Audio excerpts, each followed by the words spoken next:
Hi అండి, ఎలా ఉన్నారు? బాగున్నారా? ఈరోజు నేను బ్రేక్ఫాస్ట్లోకి రవ దోశ ప్రిపేర్ చేశానండి. అది మీతో షేర్ చేసుకుందామని వీడియో చేశాను.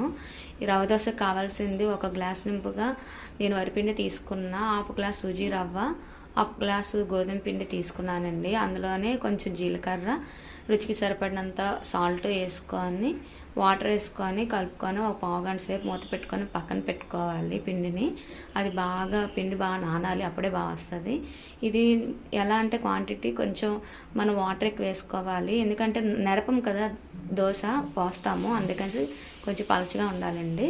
పెనం మీద వేడి చేసుకొని పెనం మీద ఆయిల్ వేసుకొని కనిపించే విధంగా పోసుకొని మనకు దాని మీద ఉల్లిపాయ ముక్కలు, క్యారెట్ తురుము వేసానండి. మీకు కావాలంటే పచ్చిమిర్చి కూడా వేసుకోవచ్చు. నాకు పచ్చిమిర్చి ఇష్టం ఉండదు, అందుకని స్కిప్ చేస్తాను.